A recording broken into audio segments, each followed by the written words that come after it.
Alhamdulillah, wassalatu wassalamu ala rasulillah Sayyidina wa maulana Muhammad ibn Abdullah wa ala alihi wa sahbihi wa man tabi'ahu wa mawalah.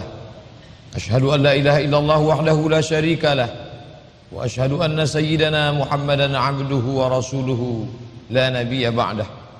Allahumma salli ala sayyidina Muhammadin an-nabiyil ummi wa ala alihi wa sahbihi وبارك وسلم.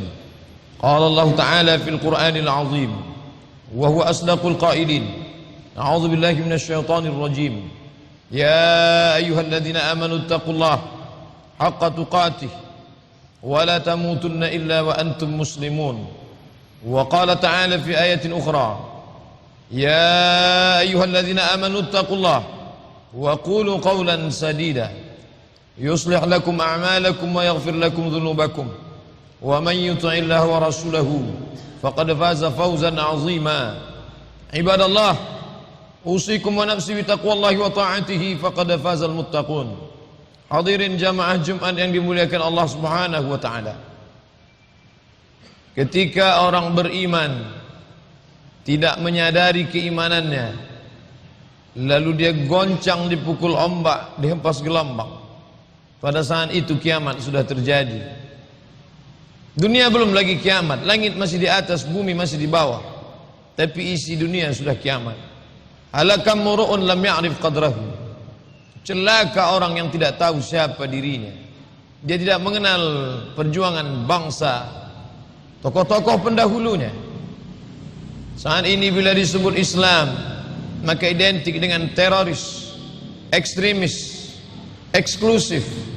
Bahkan yang lebih memalukan, guru takut bicara Islam di lokal, dosen malu bicara Islam di depan siswanya, karena dia akan dicap anti NKRI, tidak berjiwa kebangsaan, hanya membawa-bawa agama. Oleh sebab itu maka kaum muslimin mesti mengerti, masalah orang lain yang tidak memperdulikan kita itu bukan urusan kita, tapi sesama orang beriman dalam rangka wa tawasaw bil haq wa tawasaw bis sabr, saling mengingatkan tentang kebenaran, saling mengingatkan tentang kesabaran, bahwa negeri ini merdeka karena teriakan Allahu Akbar. Bung Tomo di Surabaya meneriakkan kalimat Allahu Akbar. Tengku Umar di ujung Sumatera di Aceh meneriakkan Allahu Akbar. Sultan Hasanuddin di Sulawesi meneriakkan Allahu Akbar. Semua pejuang-pejuang ini berkata satu kata, Allahu Akbar. 17 Agustus bukanlah angka kebetulan. Dipilih nomor angka 17, simbol dari 17 rakaat salat orang beriman, menempelkan keningnya ke lantai keagungan Allah. Saat itu dia mengatakan Allahu Akbar, Allah Maha Besar. Dan saat itu dia tidak sedang lemah, walaupun dijajah oleh Belanda dengan meriamnya, dengan senjatanya, tapi kita dengan keberanian berkata Allahu Akbar. Mufti Saudi Arabia, yang saat ini dikenal dengan negara Saudi Arabia karena dipimpin oleh seorang bernama King Abdul Aziz, tapi jauh sebelum itu negeri itu belum disebut negeri Saudi Arabia, dia masih disebut negara Hijaz. Hijaz dipimpin oleh Syarif Umar Rafiq, Syarif Hussein. Para mufti Hijaz mengeluarkan fatwa, orang Sumatera, orang Kalimantan, kerajaan-kerajaan Melayu yang melawan Belanda, maka dia akan mati syahid. Bila dia mati syahid, maka dia tidak akan merasakan empat. Dia tidak akan merasakan sakaratul maut. Dia tidak akan merasakan sakitnya azab kubur. Dia tidak akan dihisab, dan dia langsung masuk ke dalam surga. Semangat fatwa dari Jazirah Arab, dari Hijaz, itu yang membangkitkan kobar semangat jihad. Tapi lalu kemudian Belanda laknatullah alaih, datang seorang bernama Snokhor Gronje, mengusulkan agar dibuat sebuah penjara yang sampai hari ini masih tegak berdiri di Pulau Sabang, non di ujung Sumatera. Mereka orang-orang Aceh yang menumpahkan darah, rela menghilangkan nyawanya, meninggalkan anak istrinya. Mereka tidak dianggap sebagai mujahid fisabilillah, mereka dianggap sebagai orang yang gila. Orang yang gila mesti masuk ke dalam penjara. Maka para pejuang yang meneriakkan Allahu Akbar itu dimasukkan ke dalam penjara karena dianggap sebagai orang yang gila. Bila dulu yang mengatakan kita gila adalah Belanda, kita tidak terlalu sakit hati. Tapi hari ini yang mengatakan kita gila meneriakkan Allahu Akbar adalah orang yang bahasanya sama dengan kita, warna kulitnya sama dengan kita. Maka kita mesti ingat kembali, negeri ini merdeka karena teriakan Allahu Akbar. Sultan Syarif Qasim, Sultan kebanggaan Melayu Riau, menyerahkan 13 gulden emas. Padahal rakyat Riau bukanlah orang yang kaya raya, tapi dia ikhlaskan itu semua. Demi apa? Demi negeri ini merdeka. Maka orang Riau adalah orang yang paling cinta NKRI. Walaupun Muslim Riau, Riau adalah negeri Islam, Melayu adalah Islam. Bila disebut Melayu adalah Islam, Melayu tidak dapat dipisahkan dengan Islam. Tapi kami tidak mengatakan Islam terpisah dari negeri ini. Negeri ini tidak pernah mengatakan ingin memisahkan diri, karena kami orang Melayu adalah orang-orang yang cinta kepada NKRI. Islam bukanlah sekedar terletak di ujung lidah, di tepi bibir. Maka sampai hari ini anak-anak bangsa ini membaca Pancasila, ketuhanan yang Maha Esa. Tidak satu pun orang Islam mengingkari itu. Tuhan mana yang dimaksud? Apakah Tuhan pokok kayu? Apakah Tuhan lembu? Apakah Tuhan batu? Apakah Tuhan berhala? Ketuhanan yang Maha Esa, Tuhan mana yang dimaksud? Baca pembukaan Undang-Undang Dasar 1945. Atas berkat rahmat Allah Subhanahu wa ta'ala, ketuhanan yang dimaksud dalam Pancasila ditafsirkan dalam mukaddimah Undang-Undang Dasar 1945 yang dibaca setiap anak dari sekolah dasar, SMP, SMA, pegawai negeri sipil membaca itu setiap Senin. Dulu itu dikatakan sampai hari ini atas berkat rahmat Allah Subhanahu wa ta'ala. Hari ini orang Islam lupa dengan sejarah bangsanya. Bukan Tuhan yang lain, bukan Tuhan yang terbuat dari batu, bukan terbuat dari kayu, tapi Tuhan yang Allah Subhanahu wa ta'ala. Itu diambil dari hadis Nabi sallallahu alaihi wasallam, la yudkhilal jannata ahadukum amalahu. Kamu tak masuk surga karena amalmu, bukan karena salatmu, bukan karena puasamu. Wala anta ya Rasulullah, engkau pun tidak masuk surga karena amalmu hai Rasulullah. Wala ana, aku pun tidak masuk surga karena amalku. Illa ayyataghammadani Allahu bi rahmatih. Aku masuk surga karena rahmat Allah. Aku masuk surga karena rahmat kasih sayang Allah. Itulah yang tertulis di preambul pembukaan yang menjadi kebanggaan kita atas berkat rahmat Allah Subhanahu wa ta'ala yang kuasa. Setelah itu barulah dikatakan, dan keinginan luhur niat bangsa Indonesia karena ingin menghapuskan penjajahan di atas dunia. Hari ini kita merdeka. Apa yang terjadi? Umat ini difitnah, umat ini akan dikatakan teroris, umat ini akan dikatakan benci, umat ini dikatakan anti Pancasila. Umat ini adalah umat yang paling cinta kepada bangsanya. Semua yang menjajah negeri ini adalah orang-orang kafir. Belanda kafir, Jepang kafir. Mereka menyembah berhala, mereka menyembah hantu, menyembah lembu, menyembah pokok kayu. Tapi orang yang menyembah Allah Subhanahu wa ta'ala, dia tidak rela setetes darahnya tumpah hanya untuk dijadikan sama dengan para penyembah berhala. Oleh sebab itu, agama yang membebaskan manusia adalah agama Islam. Islam tidak pernah melakukan ekspansi politik, Islam tidak pernah melakukan penjajahan. Islam adalah futuhat, pembebasan. Maka kata yang tepat adalah futuhat. Apa yang dimaksud dengan futuhat? Islam membebaskan Mesir dari penyembahan berhala kepada menyembah Allah Subhanahu wa ta'ala. Tapi Islam tidak menghancurkan. Andai Islam seperti yang digambarkan, sebelah kanan dengan pedang, sebelah kiri dengan kitab suci, siapa yang tidak mau mengikut kitab suci, pancung kepalanya, halal darahnya, maka tidak akan tersisa orang India yang beragama Hindu sampai hari ini. Karena Islam pernah berkuasa ratusan tahun lamanya. Islam berkuasa di India. Tapi apa yang terjadi? Orang Hindu masih tetap tegak berdiri. Islam pernah berkuasa di Mesir, tapi apa yang terjadi? Sampai hari ini gereja-gereja tegak berdiri, tidak ada orang yang dipancung kepalanya. Islam datang membawa rahmat. Wa ma arsalnaka illa rahmatan lil alamin. Siapa sebenarnya pengkhianat bangsa ini? Bangsa ini dikhianati adalah oleh orang-orang yang tidak beragama, orang-orang yang anti Tuhan, tapi mengatasnamakan dasar bangsa, ingin menghabisi Islam.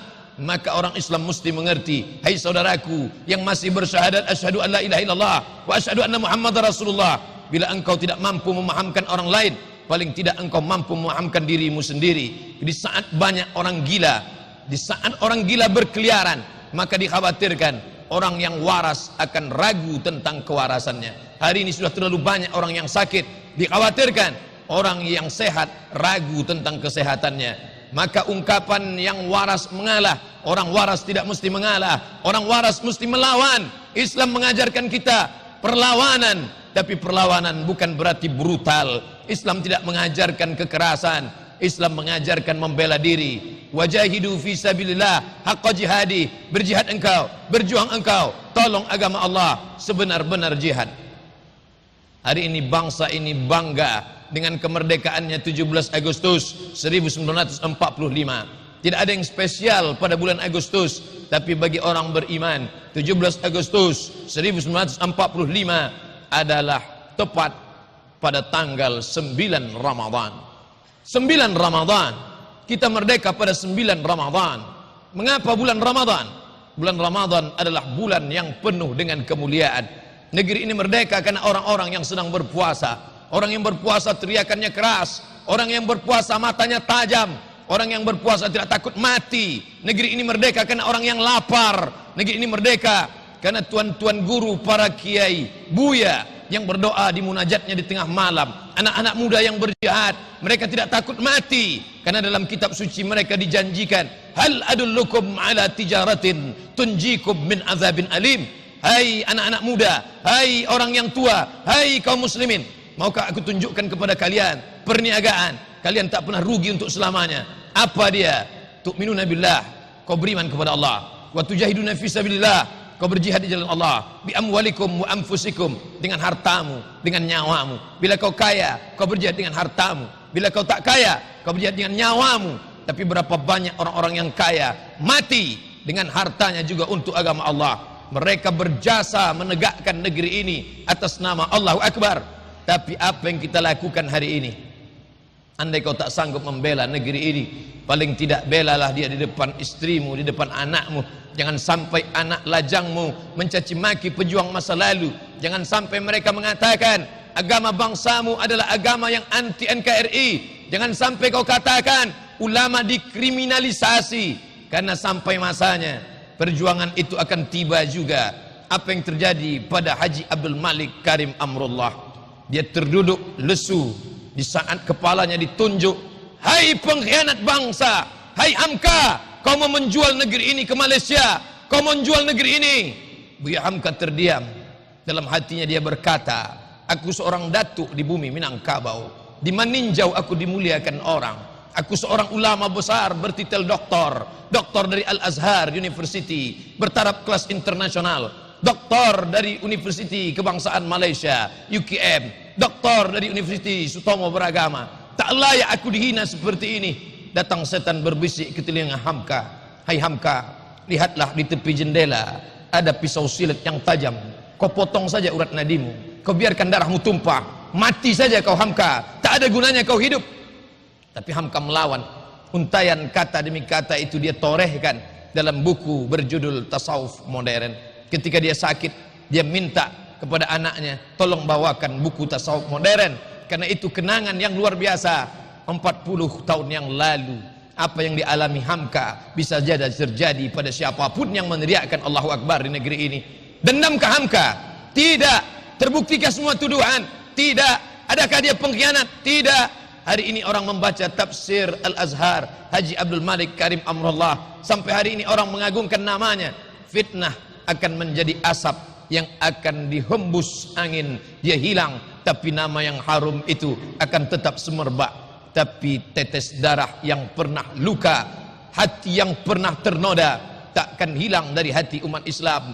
Hamka sudah memaafkan mereka yang menganiayanya, tapi tetap dia torehkan pena di atas kertas agar kita mengerti. Maka bacalah bagaimana penderitaan Nasir yang difitnah, bagaimana penderitaan mereka. Apa kata Hamka bersair, bersilang pedang di lehermu Nasir, tapi perjuangan itu tetap juga kau tegakkan.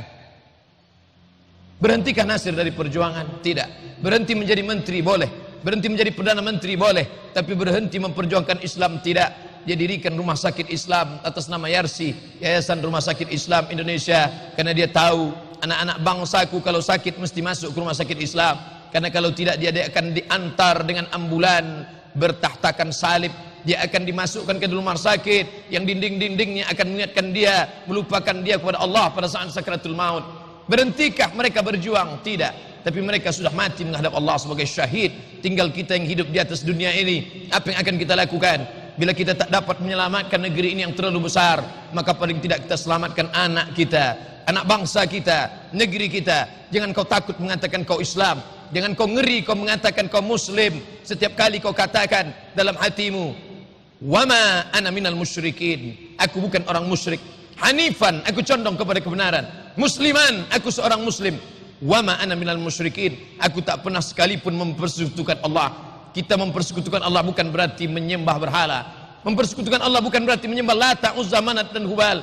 Mempersekutukan Allah bukan berarti menyembah patung. Tapi mempersekutukan Allah adalah ketika rasa takut mengalahkan takut kepada Allah Subhanahu wa taala. Ketika mengatakan lebih mulia daripada Allah Subhanahu wa taala. Oleh sebab itu, kalau ada umat Islam yang tiap hari mengatakan asyhadu an la ilaha illallah wa asyhadu anna Muhammadar Rasulullah, tapi tetap dia malu membela agama ini, maka tak layak dia hidup di atas muka bumi Allah. Yang dia hidup adalah udara pemberian Allah. Yang dia pakai untuk menghirup adalah paru-paru titipan Allah. Detik nyawanya, tetes darahnya adalah titipan Allah. Tapi dia malu menyuarakan agama Allah, maka kau tak layak hidup di atas muka bumi Allah. Saudaraku, aku tidak menyinggung agama orang lain. Adapun orang lain yang mendengar, maka salah mereka sendiri. Mengapa mereka mendengarkan khutbah Jumat? Maka dengarkanlah khutbah ini dalam renungan seorang muslim. Terlalu sibuk kita dengan dunia, mencari harta, mencari makan. Berapa banyak orang Islam sibuk mencari makan sampai tidak sempat makan, sampai sakit di rumah sakit, diperiksa lambungnya rusak, berlubang lambungnya. Dokter bertanya, kenapa kamu sampai sakit sedemikian parah? Kamu sudah terkena mah akut. Dia akan menjawab, karena saya sibuk mencari makan. Begitulah hebatnya orang beriman. Orang beriman yang mengucapkan asyhadu an la ilaha illallah wa asyhadu anna Muhammadar Rasulullah, hidupnya bukan untuk makan. Kalau hidup hanya untuk makan, maka kucing kurap pun makan. Kalau hidup hanya untuk kerja, maka gajah yang dipakai untuk mengambil kayu dari hutan pun bekerja. Hidup adalah kerja, hidup adalah makan. Kulu, makanlah, washrabu, minumlah, bekerjalah, wa qul i'malu, bekerjalah. Tapi jangan lupa, hidupmu ada visi misi. Kau mesti meninggalkan anak cucumu, bangsamu, negerimu dalam keadaan asyhadu an la ilaha illallah wa asyhadu anna Muhammadar Rasulullah. Datang seorang pengajar dalam penjara. Dia jumpai Sayyid Qutb yang tidak lama lagi akan digantung. Hai Sayyid Qutb, kau tak lama lagi akan digantung. Nanti bila sampai masanya kau akan digantung, jangan lupa kau ucapkan asyhadu an la ilaha illallah wa asyhadu anna Muhammadar Rasulullah, agar kau mati dalam keadaan husnul khatimah. Sayyid Qutb tersenyum. Aku dipenjara karena la ilaha illallah. Aku akan digantung karena la ilaha illallah. Sedangkan engkau menjual la ilaha illallah karena untuk mendapatkan sesuap nasi. Lalu engkau ingin mengajari aku berkata la ilaha illallah. Layakkah engkau mengajarkan aku la ilaha illallah? Aku masuk ke dalam penjara ini karena la ilaha illallah. Sayyid Qutb, engkau ambil kertas, kau tulis di atas kertas itu, aku yang bertanda tangan di bawah ini. Sayyid Qutb, mohon maaf kepada Tuan Presiden karena aku sudah lancang. Maka bila kau mau minta maaf, kau tidak akan digantung, kau akan diringankan, kau akan dipenjara seumur hidup. Kau bisa hidup, kau bisa melihat istri dan anak-anakmu. Kalau kau menikah, kau akan bisa melihat karya-karyamu. Kau bisa hidup panjang, tak perlu kau digantung. Sayyid Qutb menunjukkan telunjuknya. As-sabbabatul lati tashhadu an la ilaha illallah. Telunjuk yang bersyahadat setiap hari asyhadu an la ilaha illallah wa asyhadu anna Muhammadar Rasulullah, tidak akan pernah mengaku kepada pemimpin yang zalim. Itulah iman. Iman penuh dengan pengorbanan. Tanya hatimu, tanya imanmu. Bila kau pernah berkorban, kau layak mengatakan asyhadu an la ilaha illallah wa asyhadu anna Muhammadar Rasulullah. Tapi kalau tidak, maka kau perlu malu mengatakannya. Tapi kalau kau tidak mengatakannya, kau akan mati dalam su'ul khatimah. Barakallahu li wa lakum fil Qur'anil azim wa nafa'ani wa iyyakum bima fihi minal ayati wa dzikril hakim wa taqabbala minni wa minkum tilawatahu innahu huwal ghafurur rahim.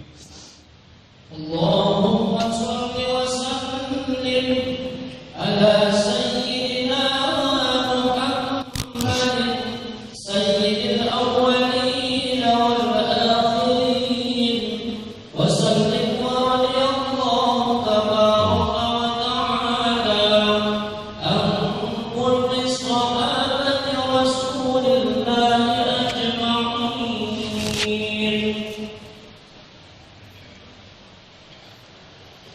Alhamdulillahil wahidil qahhar, al-azizil jabbar. Asyhadu an la ilaha illallah wahdahu la syarika lah, wa asyhadu anna sayyidina Muhammadan abduhu wa rasuluh. Allahumma salli ala sayyidina Muhammad wa ala ali Muhammad kama sallaita ala Ibrahim wa ala ali Ibrahim innaka Hamidum Majid. Allahumma barik ala Muhammad wa ala ali Muhammad kama barakta ala Ibrahim wa ala ali Ibrahim innaka Hamidum Majid. Qala Allah Ta'ala fil Qur'anil azim wa huwa asdaqul qailin. A'udzu billahi minasy syaithanir rajim. Bismillahirrahmanirrahim. Wal 'ashr. Innal insana lafi khusr illa alladhina amanu wa 'amilus shalihat wa tawasaw bil haqqi wa tawasaw bis sabr. Wa qala ta'ala fi ayatin ukhra, inna Allaha wa malaikatahu yusalluna 'alan nabi ya ayyuhalladzina amanu sallu 'alaihi wa sallimu taslima. Allahumma ighfir lil muslimina wal muslimat wal mu'minina wal mu'minat al ahya'i minhum wal amwat birahmatika ya arhamar rahimin. Allahumma a'izzal islam wal muslimin wahdhil kafarata wal musyrikin wa dammir a'da'aka a'da'ad din. Allahumma ansur ikhwana al mujahidin al mazlumin fi Palestin wa fi Rohingya wa fi Suriah wa fi kulli makan wa min masyariqil ardi ila magharibiha. La tada' lana fi maqamina hadha wa fi sa'atina hadhihi dhanban illa ghafartah wa la hamman illa farajtah wa la daynan illa qadaytah wa la musafiran illa wasaltah wa la maridan illa shafaitah wa la mayitan illa rahimtah wa la hajatan min hawaijid dunya wal akhirah laka ridha wa lana fiha salah illa qadaytaha wa yassartaha ya akramal akramin. Ibadallah, usikum wa nafsi bi taqwallahi wa ta'atihi faqad fazal muttaqun. Innallaha ya'muru bil 'adli wal ihsan wa ita'i dzil qurba wa yanha 'anil fahsya wal munkari wal baghi ya'udzukum la'allakum tadhakkarun. Fadhkurullahal 'azim yadhkurkum was'aluhu min fadlihi yu'tikum wa la dzikrullahi akbar wallahu ya'lamu ma tasna'un. Aqimis shalah.